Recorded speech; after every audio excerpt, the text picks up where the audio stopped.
Clean sheet against Arsenal, clean sheet against Watford. How do you now build upon those clean sheets and turn them into 3 points moving forward? Yeah, that's exactly the challenge. We had to get back to basics when we had a period of injuries and COVID, which we did do against Arsenal. Slightly more open against Watford, trying to win the game, quite obviously, but still a clean sheet and looked solid. And it's developing from that, from doing the basics very well and bringing that little bit of freedom. Now that sometimes comes with results, of course, but you've got to work hard to get the result in the first place. So, trying to build on the basics, build on the basic principles of what we do, stay believing in the fact that we will score goals. We haven't done as freely as we'd hoped, quite obviously. And that's the next challenge, to build on a strong base, but add in the quality needed to score goals. Up next, Manchester United. Probably would have been a challenging game, whatever results you'd had leading into it. From your analysis, what have you learned about Ralph's side, how they play and how they set up? And from the outside, it just feels like they're lacking confidence and a unity at the moment. Well, you hope that if they are, that comes into play, but you can't guarantee it. They've still got some very, very big players and very well-recognised players with real quality. There's a bit of noise for many different reasons around Manchester United at the minute and the club and what's going on there. But at the end of the day, the whistle blows and you've got to take on the reality in front of you. And that's a group of very good players. I thought we performed really well at their place, actually. And late on, we created 2 or 3 really big chances, and I think statistically it was one of our stronger performances there, particularly with chances created and quality of chances created. But we didn't get the win. So we've got to build on that mentality. Build on the base that I've just mentioned and then go into the game with a real positive attitude to take Manchester United on. The fact that you have played them so recently, does that make it easier in terms of your preparation? Because, if you play someone 6 months apart, it can be a completely different team dynamic, formation, set of players. But the fact that there's that recent match with them, does that help you? You can look at it either way, because on the other hand, they've had a bit more time to work with the manager. The manager's trying to get his thoughts across and his staff thoughts as well, I'm sure. Bits of in different periods, but they're still, like I say, it's still, whatever way you look at it, they've still got real quality. They did show their moments. They did find a couple of big moments against us in the game at their place. But I think we can build on that mentality from that performance and the last couple. But no, you've got to be ready. It's still Manchester United. They've still got some very good players, some very good individuals.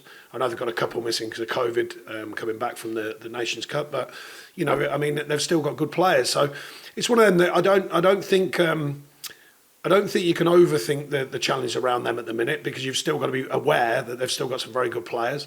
Equally, try and bring our game to the fore and at home at Turf with our fan base there and kind of make it feel different for them, make it feel awkward for them. I think that's our job and that's what we intend to do.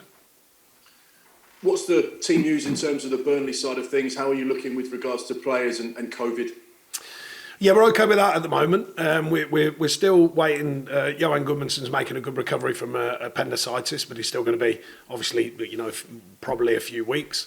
Vid's the same, coming back from his hernia that needed doing.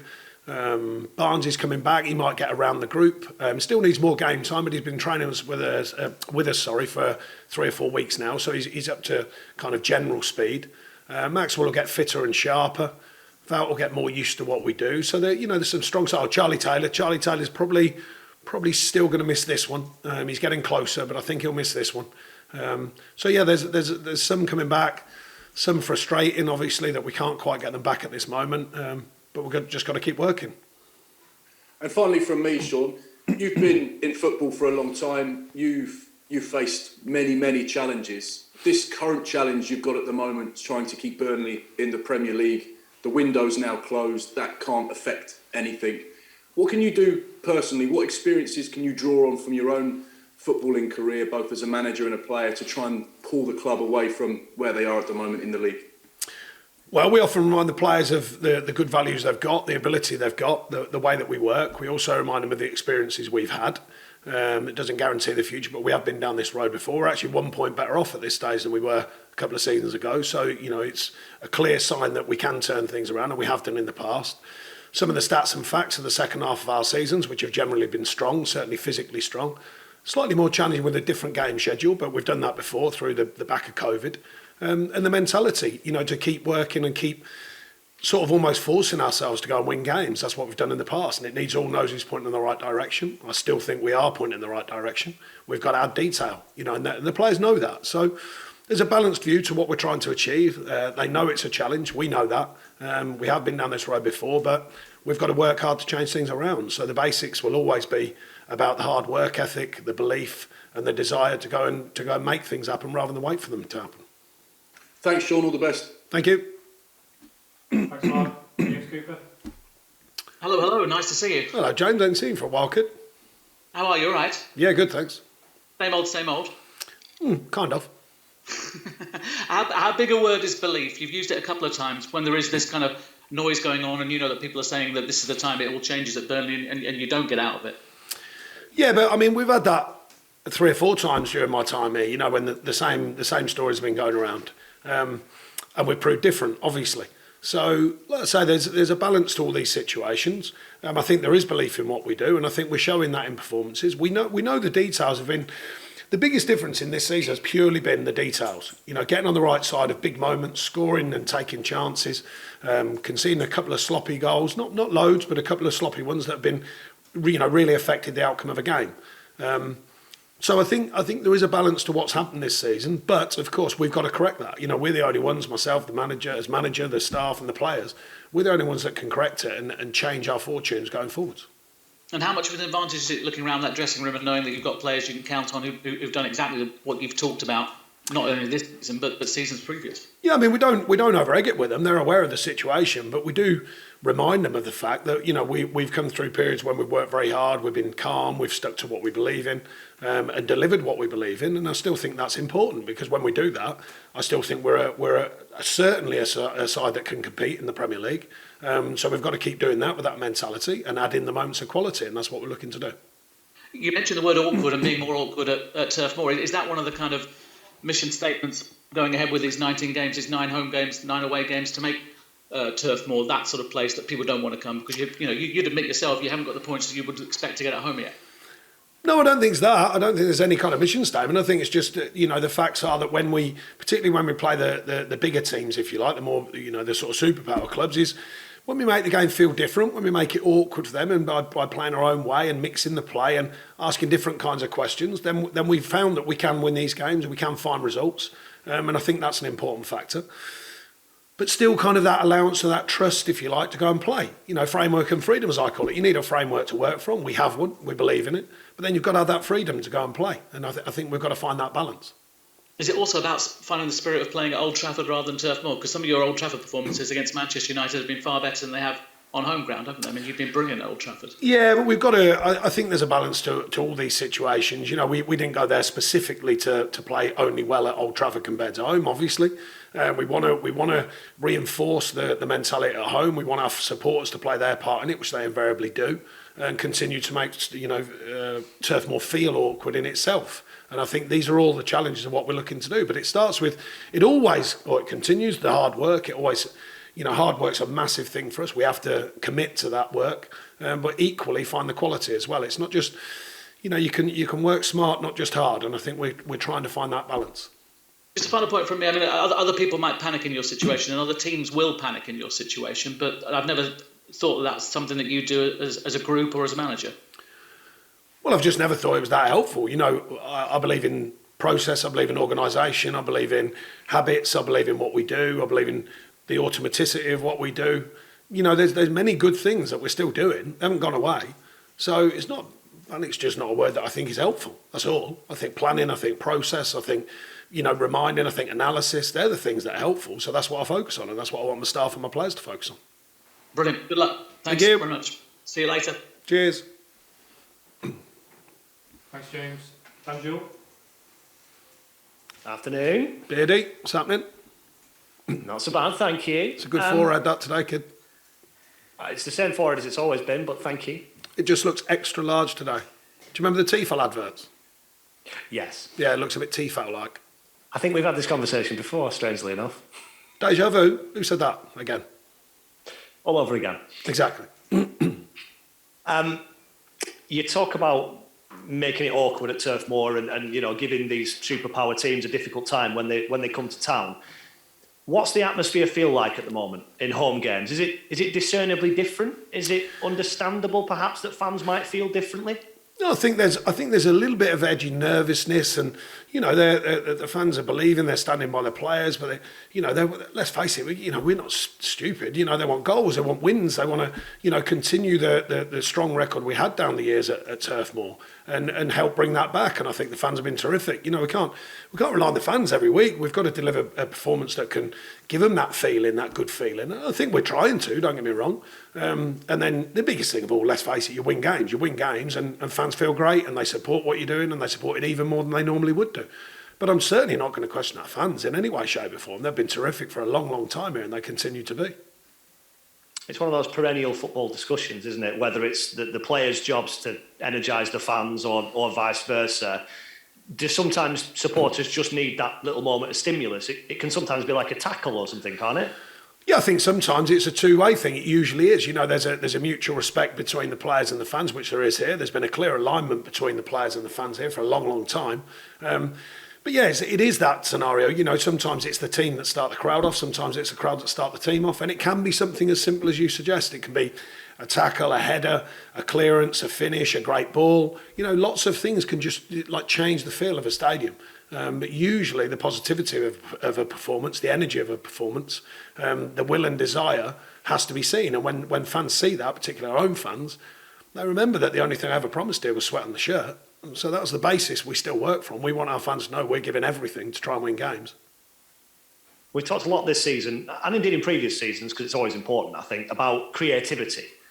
What's more important, the kind of quantity of chances that you can create or the quality of the ones that you do create? No, usually it's quality. I mean, you see some of them stats, we've had it ourselves, as you well know. We play teams and maybe the reporter or the opposite manager sometimes say, we had 27 efforts at goal. And when you actually look at them, you go, nah, you didn't really have 27 efforts at goal. We're all, or certainly myself, I always look at analysis for the quality of chance, because the better quality of chance usually brings the better chance of scoring a goal. So, yeah, I normally look at the quality of chance that we're trying to create or we are creating.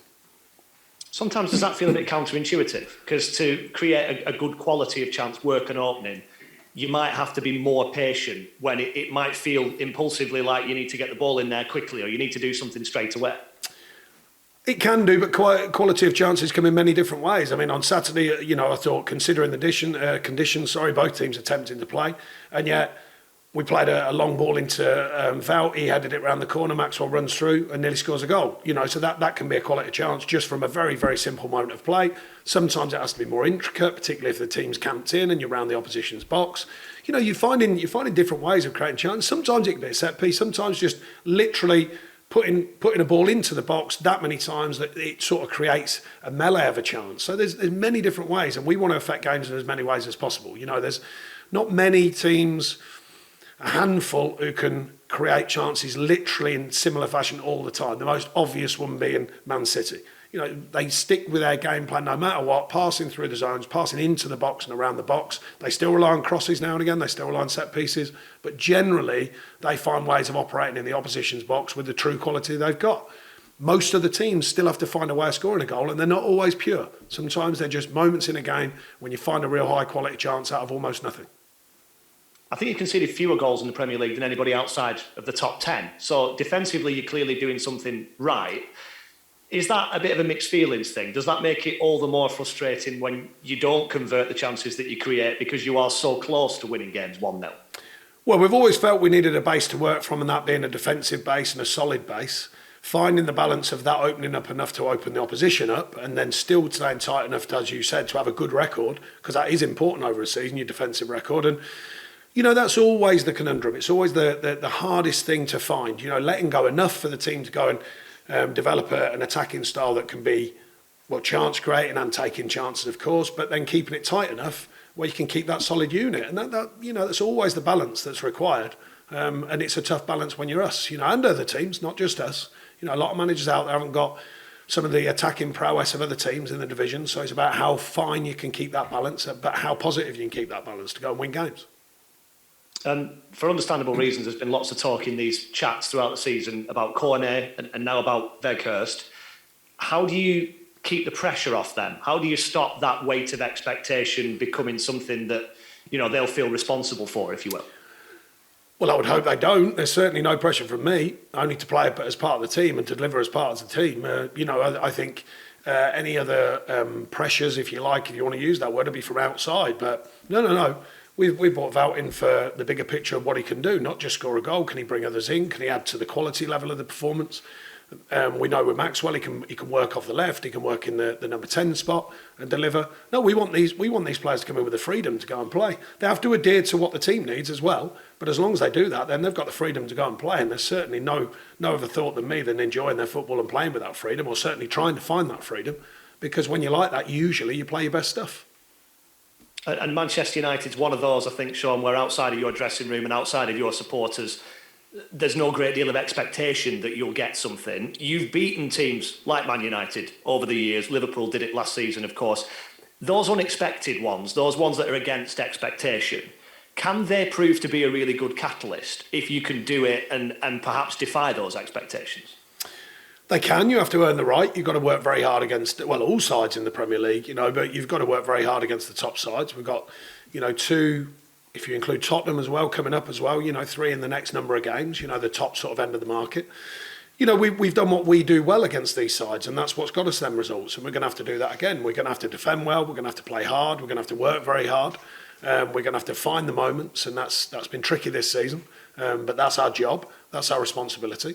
And now and again, you need maybe a soft performance from the opposition, maybe a good performance from a referee. These things can help get what you want. So we need some of them things. But the main controllable thing is ourselves. Of course, that's the first thing we look to control and hope that the rest of it falls into place accordingly. And with these next couple of games that you mentioned, pragmatically speaking, is anything you get from them a bit of a bonus? No, I think that's an outside view. People say, well, you've got no chance in certain games. But of course, we don't feel like that, quite obviously. Our mentality is to take on every game to win it. And we've done that very well at times in the past. And as you suggested, when we stopped Liverpool on their run, it was a very good performance. People sometimes forget that. It wasn't just that maybe they had a quieter one, but we played very well that day. We were, very organised, very resolute, but also found some real good pockets of football. So, it can be done. It is more tricky, of course, and the outside world views it differently. But from inside our camp, we're clear-minded on trying to win the game. Best of luck. Thank you very much. Thanks, BD. Thanks, Dan. Carl, PA. Hi, Sean. Hiya. Hi, just a quick one from me. Does it bother you that at this stage of the season that people are already writing you off? Is that somewhat disrespectful to what you've done previously? No, well, I think one of the seasons, we lost the first game and they said they're in the relegation fight after one game. So trust me, it's not new news. It's we don't want to be part of that news. I can assure you that. We think bigger things than where we are currently about our team and what we're working with. But no, we're not too worried about the noise. I'm certainly not worried about the noise around it. I'm more interested in how my team's performing and how we're looking to win games. And you look at the table, it's literally just one win away from moving out the bottom three. It's as simple as that. Just one win gets you going and gets you some momentum. No, but it certainly helps. It's another start point. Look, these are tough games. We know that. A big ask and all the rest of the things that people say about these games. But if we can take Man United on and get a result, then it suddenly looks different because you've just had 2 clean sheets. If you can add a performance tomorrow and get a result against Manchester United, it just continues to build the mentality. But like I say, it's not a guarantee, but you do want to win games, and that does help, of course. It helps with the stimulus for the whole group. Thank you, Sean. Cheers. Thank you. Thanks, Carl. Alex Howell, BBC Sport. Hi, Sean. Just a one question. Roy Hodgson said earlier he doesn't look at the table, and I know you're very game by game, but is there a point when you start looking at the table and that gets important for you? No, it's not that you don't literally look at the table. People, you don't need to, by the way. Everyone sends you messages making you aware where you are. Trust me, it's the weirdest thing about football. Bad news always sells better than good news. So even your friends, they'll send you, look at where you are in the table. Thanks very much for that, as if I've forgotten. But no, there's, Roy's like myself in the sense he's been in the game long enough. I have nowadays where the end of the season when it counts, that's the real table. That's the biggest table that you want to be part of and know where you're at. The bit along the way is the journey. So I certainly don't stare at it. I know where we're at. I know our stats, I know our facts. I know where we need to be. And we're not where we want to be at the moment. So we've got to correct that. Perfect. Thank you. Thanks. Thanks, Alex. Alex James. Is there any water? You see if they've got any in the hut. Yeah, thanks. Hi, Sean. Hiya. Are you all right? Yeah. Or do you need a drink? No, I'm fine. I forgot. I normally bring a bottle of water. They'll go and get me a bottle of water. It's all right. This throat needs oiling. Needs oiling. Taken care of.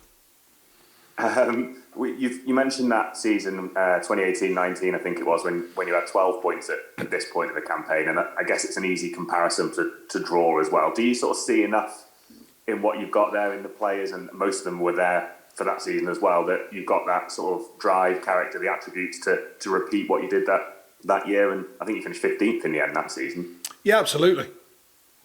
Simple as that. I think. No, I mean it sincerely. I think we've got a good group here. You know, it's been a head scratcher for me, you know, because I think we've performed better than what the points on the table are, but we haven't got the points, so that's just a fact. So therefore, we've got to correct that. But no, I believe in this group, absolutely. Is it perhaps the most frustrating sort of part of management when you look at a team and you think, oh yeah, we played pretty well there, but somehow we've taken either no points or 2 points from 7 games or whatever it might be, that you think that's really frustrating. We're doing everything we possibly can. We're playing well. We're doing, you know, performing well enough to earn more points, but it's just not translating quite into victories on the pitch. Well, we're nearly doing everything we can because we're not scoring enough goals. So we're nearly doing everything we can. What I'm suggesting is there has to be a base level of performance that allows you a belief in what you do to do all the things that you need to do. And I think our base level has been good enough to allow ourselves the chance to get more points on the table. But we haven't taken the big moments, and we haven't always found the right defensive moment, decision, etc., etc. So don't get me wrong, these things have got to change. You know, you're madness if you just think you're going to carry on doing what you're doing, it's all going to change. So therefore, we've got to change, we've got to adapt. But what I'm saying is that the base of what we do is not a million miles away from where we need to be. It's the real moments of details, and that's been what's costing us all season, and we've still got to work hard to get on the right side of that. Yeah, you mentioned sort of something has to change, I guess, as you said there. Do you sort of feel a need to tweak? You said after the game on Saturday about different combinations. We've seen Dale Stevens come in, we've seen Connor Roberts come in. I think in that 2018-19 season you brought Dwight in at this point, you restored Tom Heaton as well. Do you feel like you have to try and do something in terms of personnel or shape just to provide some sort of catalyst, I guess? Well, I feel like we are actively looking at the group and actively looking to see how we can change things, mould it slightly differently, give it a different edge, a different feel. Of course, that's the whole point of having a squad, you know, and that's what we're looking to do. But finding the combination and the players finding the combination as well on the football pitch, that's the next step. You know, we can all pick a team, put it on paper, we can work with it in training, but finding them real connections in a performance, you know, that can sometimes work very quickly and it clicks, or takes a little bit of repetitive work, you know, on the training pitch and in games. We're looking for that to happen quickly, quite obviously, whatever change we make. But equally, I have a belief in all the squad. So if I don't change it, it's sometimes because I believe in all of them. It's not necessarily just one team or the other, it's all the players. A lot's made, and I think we've touched on this before, but it's very easy for us or supporters to say, oh, let's go 3 at the back, or let's play 3-4-3 or whatever it might be. But I guess it's not quite as straightforward as that, given the work that's required on the training ground to go and produce in the Premier League at a formation that you're not sort of used to playing with. It's not really about that. It's about everyone has a view. I've heard many in my time in football. I have my view. I'm the manager. I'll do what I think is correct to win games, and I'll stand by that willingly. Well, on the creativity and perhaps the goal scoring as well, in Wiles and Max, who played together for the first time obviously on Saturday, do you sort of see a pair in there that can complement each other and bring those quality of chances perhaps more frequently than we've seen so far this season? Well, I'm still not overthinking it. We've still got Jay Rodriguez, who's hungry to play. We've got Vid's obviously injured but coming back. We've got Barnsley coming back. Look, we want the combination of whoever plays there. Maxwell gives us, he can play through the wide as well, don't forget. You know, he gives us that little edge at times, you know, and he came back a little bit rusty the other day, but he'll get sharper again because he hasn't played a lot of football. You've got to remember, he went away, he was injured before he went away, hasn't played a lot of football there, hasn't trained the same intensity and level that we do here. You know, judging by the stats, that is. So that'll take him a bit of time. But we know he's a good player. He can give us that flexibility. But there's other players I believe in, you know, for different reasons, different performers for different reasons, tactically, the understanding of a performance and how they deliver. Last one from me. We've spoken about sort of Bernie staying calm and yourself preaching that message of good habits and reaffirming what you've done in the past. Do you feel under any more pressure, I guess, for want of a better word, given the league position now, or is it just every day's the same in that sense for yourself? Well, I've certainly not been preaching. I just remind you, ask me a question, I just remind you of the things we do. I think they're important. I don't feel anything other than the fact that the pressure I put on myself to win games, the pressure I want my staff to be under, the pressure the players. There's a different kind of internal pressure. You know, we have our own kind of pressure that we want to advance into. You know, we want to build on. Players need that as well. We have our own internal thoughts of what we do, but it's just a different kind of pressure than outside. It's a positive pressure for what we're looking at. You know, the challenge right in front of us. So that's the world that I live in. I'm used to it. It's a massive part of my life.